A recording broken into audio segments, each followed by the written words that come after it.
Como todos los viernes, las 10 en 10. Sí, las 10 noticias más importantes de esta compleja semana en solo 10 minutos, para que de manera fácil y rápida estés enterado y entiendas lo más importante que ha sucedido en esta compleja semana. Te quiero agradecer por estar conmigo una semana más y te quiero agradecer también porque sé que compartes por todos lados este contenido y que te estás convirtiendo en un factor de cambio. Sé que eres de estas personas que no está conforme con lo que está pasando hoy en este país y que quiere hacer mucho más. Este es un espacio para ti. Este es un espacio para todas las personas que no nos conformamos con lo que vivimos hoy, que no queremos vivir en un país con violencia, con pobreza, con inseguridad, con desigualdad. Queremos vivir en un país mejor y sabemos que es posible. Por eso estás aquí conmigo y te lo agradezco en el alma. Vamos a ver las 10 de esta semana. La 1. El crimen organizado ocupa Chiapas. No exageren, dice López. Gracias a un video que circuló desde el sábado pasado en redes sociales, pudimos ver con terror una escena que debería de prender todas las alarmas rojas de este país. En la carretera panamericana, habitantes de los municipios de las regiones fronteriza y Sierra de Chiapas recibieron entre aplausos a una caravana de hombres armados, presuntamente integrantes del cártel de Sinaloa. De acuerdo con medios locales, los supuestos miembros del cártel de Sinaloa habrían retirado los bloqueos que mantuvo un grupo rival, el cártel Jalisco Nueva Generación, durante 13 días en comunidades de frontera Comalapa y Chocomucel. En videos difundidos en redes sociales se puede apreciar el avance de hombres armados, supuestamente integrantes del grupo criminal, a bordo de camionetas de lujo, vehículos llamados monstruos y motocicletas, con armas que ya quisiera la Guardia Nacional. ¿Qué dijo López? Que no exageren, que es solo una región, que los medios lo magnificaron para atacarla. La víctima siempre es él. La 2. El ejército sí va a Chiapas, pero solo para la foto, y luego se va.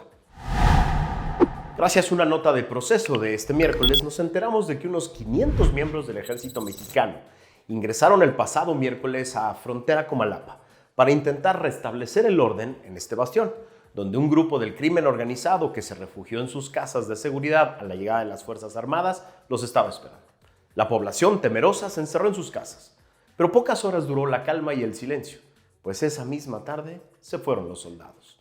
Los elementos de la Sedena se desplegaron en la cabecera municipal, donde desde hace más de 2 años, un grupo de la delincuencia organizada mantiene asolada a la población con cobro de piso, amenazas, extorsión, asesinatos, desapariciones forzadas, desplazamientos forzados, multas por no participar en bloqueos a los que los obligan a asistir, cuotas para comprar o vender en sus negocios. Y así fue. Llegaron alrededor de la 1:30, pero cerca de las 4 ya estaban saliendo del poblado. La trágica realidad volvió de nuevo entre los colamapenses. Solo vinieron para la foto, para el Face, dijo otro lugareño. Vergonzoso. La 3. El golpe del COVID a la educación. Gracias a una primera plana del Reforma de esta semana, nos enteramos de que el confinamiento a causa de la pandemia de COVID-19 pegó duramente al aprovechamiento escolar de los alumnos de educación básica en matemáticas y en lectura. Un análisis de la Comisión Nacional para la Mejora Continua de la Educación, Mejoredu, organismo descentralizado de este gobierno, reveló que, excepto segundo de primaria, que pasó de panzazo las pruebas de lectura, el resto de los alumnos de segundo a sexto de primaria y los de secundaria están reprobados. En lectura se midieron 4 aspectos: analizar la estructura de los textos, integrar la información y realizar referencias, localizar y extraer la información y la fluidez lectora. De los 8 grados evaluados de primaria y secundaria, solo 1 obtuvo un porcentaje arriba de 60 y fue segundo de primaria con 61.9, panzazo. No obstante, los resultados obtenidos en matemáticas fueron aún peores, pues de segundo de primaria a tercero de secundaria, la calificación más alta fue de 57.3 aciertos logrados en segundo de primaria. Esto se pudo evitar, pero la hoy gobernadora del Estado de México, Delfina Gómez, estaba muy ocupada haciendo campaña y su jefe, el señor López, estaba utilizando miles de millones de pesos a sus obras emblemáticas en lugar de destinarlos a la educación. La 4. Funcionarios morenistas se resguardan del crimen. Primero, ellos.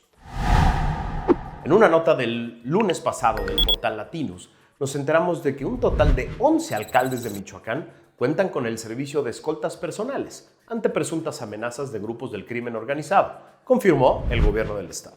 En otra nota del 28 de agosto pasado, en el portal Eje Central nos enteramos de que el jefe de escoltas de seguridad de aquel infame Mario Marín y Adolfo Caram, responsable de la detención y tortura de Lidia Cacho, ahora fue contratado para cuidar en sus giras por Puebla al diputado morenista, coordinador de la bancada y precandidato de ese partido a gobernar ese estado, Ignacio Mier. En otra nota de Telemundo del 13 de junio de este año nos enteramos de que la alcaldesa de Tijuana, Montserrat Caballero, reveló que se muda al cuartel militar en la ciudad tras una recomendación de la Guardia Nacional luego de recibir amenazas. En otra nota de Latinus del 17 de septiembre de este año, nos enteramos de que en 2023 y 2024 Petróleos Mexicanos piensa gastar hasta 832 millones de pesos para que sus directivos viajen en camionetotas blindadas capaces de resistir ataques con granadas y fusiles militares. ¿A qué le temen en Pemex? En otra nota del 2 de julio de este año, gracias al portal Latinus, nos enteramos de que los familiares de Andrea Chávez habían utilizado un avión privado presuntamente de las Fuerzas Armadas el día que la diputada morenista presentó su primer informe de actividades legislativas de la Cámara de Diputados en un evento en Chihuahua en enero pasado. Niegan la inseguridad, pero son los primeros en resguardarse de ella. A nosotros, los simples mortales, que nos cargue el payaso. La 5. Morena utilizó a las familias de Ayotzinapa y luego los votaron. Desde que se supo de la desaparición de los 43 en Ayotzinapa, sin pruebas concretas en la mano, López y su grupo acuñaron una de las frases más utilizadas política y electoralmente de la historia de este país. Fue el Estado. Y aunque todo apuntaba a una responsabilidad directa del presidente municipal de Iguala y su esposa, impulsados en su momento por el propio López, quienes hoy ocupan el gobierno federal lograron desde entonces que la acusación y la responsabilidad se ubicara, por lo menos políticamente, en el gobierno de Peña, en el gobierno federal. Los propagandistas de López, como Epigmenio Ibarra y decenas de académicos, intelectuales, miembros de organizaciones de la sociedad civil, convirtieron el caso en una poderosa herramienta electoral para su causa. Ya en campaña, López les prometió a los familiares que encontraría a sus hijos, que se sabría la verdad y que haría justicia, caiga quien caiga, dijo. 25 de mayo del 2018, por ejemplo, en plena campaña en Iguala Guerrero, López dijo, cito, para cuidar a los jóvenes tenemos que encontrarlos. Esos 43 jóvenes que no hemos podido encontrar, no hemos tenido justicia, no hemos tenido derecho a la verdad. Son familias que no han tenido justicia en este país de un gobierno mentiroso. Según el reporte del Financiero, del evento, esto lo dijo entre lágrimas. Hoy, los familiares de los 43 acusan al gobierno actual de proteger a miembros del ejército y de esconder piezas clave de información para dar carpetazo al caso. Hoy, el gobierno avala la verdad histórica que siempre rechazó. ¿Dónde están todos esos intelectuales, académicos, actores y demás farsantes que hacían vigilias, pasaban listas y le gritaban asesino al presidente y al Estado? El silencio cómplice los pinta de cuerpo entero. La 6. Regresa el terror a Monterrey. Hace algunos años se vivieron momentos de auténtico terror en el estado de Nuevo León y en especial en Monterrey. Hartos de esta espiral de violencia, empresarios, líderes sociales y la población en general acordaron con el gobierno local y los municipales poner un alto al terror. Lo lograron y por muchos años la capital del estado regresó a la paz y al progreso. El terror regresó esta semana. Gracias a una nota del portal Latinus nos enteramos de que la Fiscalía General de Justicia del Estado de Nuevo León confirmó el martes pasado el hallazgo de al menos 7 cuerpos y 5 bolsas con restos en los municipios de San Nicolás de los Garza, García, Santa Catarina, Juárez y Apodaca. Todo esto sucede mientras el gobernador del estado, Samuel García, anda de influencer en las redes sociales, jugando al precandidato, aliado de López, en lugar de gobernar y atender los problemas de su entidad. Se torna cada día más difícil al presidente López negar la realidad. La violencia está fuera de control, aunque no lo quiera reconocer. La 7. Decálogo de comportamiento ciudadano en elecciones. Viene una durísima batalla electoral que definirá el futuro de nuestro país. México está dividido en dos grandes bandos, quienes quieren continuidad del obradorato y quienes queremos una alternativa política. Creo que es un buen momento para diferenciarnos del presidente, de Morena y de sus aliados y porristas, que están dispuestos a lo que sea para mantener el poder. Por eso les quiero proponer un fácil decálogo de comportamiento ciudadano para estas elecciones. 1. No hablar de la religión o de las creencias de las y los candidatos. 2. No hablar de las características físicas de las y los candidatos. 3. No utilizar su origen familiar como tema de crítica o ataque. 4. No involucrar a sus hijos o parejas en la contienda. 5. No referirse a sus preferencias personales ni a su vida privada. 6. No utilizar ni difundir mentiras probadas. 7. No utilizar ni difundir mensajes de odio en contra de personas y candidatos. 8. No divulgar datos personales que los pongan en peligro o pongan en riesgo a sus familias. 9. No responder ni dar publicidad a los violentos, los racistas, misóginos, antisemitas, xenófobos o clasistas que te quieren provocar con sus mensajes. Y 10. No alentar ni difundir mensajes de otros que contradigan estos principios aunque creas que benefician a tu causa. Nada de esto es necesario para ganar una batalla electoral que está más abierta que nunca. Se vale la crítica dura y directa. Se vale burlarse del poder cuando éste se quiere burlar de nosotros con estupideces y mentiras. Se vale poner en ridículo a aquellos que desde el poder pretenden engañarnos. Pero todo eso se puede hacer comprometiéndonos personalmente con este decálogo. Discutamos de política, discutamos de salud, de educación, de seguridad. Discutamos de soluciones y alternativas. Discutamos sobre el futuro de México. Y dejemos solo a aquellos que solo quieren hablar de odio y de división. La 8. Insisten en la necedad de la megafarmacia. En una nota de Animal Político de esta semana nos enteramos de que nadie se atrevió a explicarle a López que su propuesta de la megafarmacia era un disparate. Iniciará operaciones con el almacenaje de medicamentos de venta libre, informó este miércoles la Comisión Federal para la Protección contra Riesgos Sanitarios, COFEPRIS. Además, COFEPRIS anunció que acompañará a Birmex, empresa mayoritariamente estatal, en el proceso regulatorio para crear y operar esta megafarmacia que se llamará oficialmente Almacén Nacional de Medicamentos. Es decir, para complacer al señor de Palacio, harán una bodegota de medicamentos genéricos. Habrá fotos electorales, discursos mentirosos y luego tendremos que pasarla a la larga lista de fracasos multimillonarios del obradorato. Todo porque nadie se atreve a decirle al señor que propone puros disparates en las mañaneras que nos salen en un dineral. La 9. ¿Qué hizo el INSABI con los 114,000 millones de pesos que tuvo a disposición?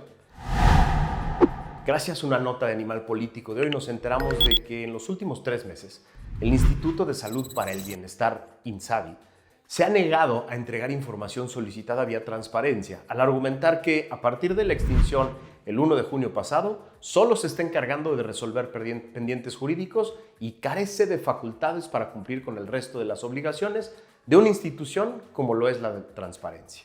En todas las solicitudes que el INSABI ha recibido de junio a septiembre de este año, no ha entregado nada de información y en cambio responde que quien debe hacerlo es el organismo que lo sustituyó, es decir, el IMSS Bienestar. Ahí pregúntenle a ellos. Como se puede constatar en diversas solicitudes registradas en la Plataforma Nacional de Transparencia. Urge saber qué carajos hizo ese bodrio creado por el obradorato para ir apuntando responsabilidades administrativas y penales, que obvio no se atenderán en este sexenio, pero que haremos valer una vez que recuperemos el camino de la rendición de cuentas en 2024. La 10. Otra masacre. 6 jóvenes asesinados en Zacatecas. Mientras el expresidente de México y hoy coordinador de la campaña de Claudia, el señor López, niega la violencia desbordada en todo el país, la realidad se encarga de contradecirlo. Después de que 7 jóvenes fueron víctimas de un acto de plagio en Malpaso, Zacatecas, se inició una búsqueda en la árida región del estado, además de al menos 2 bloqueos en carreteras locales para demandar su ubicación.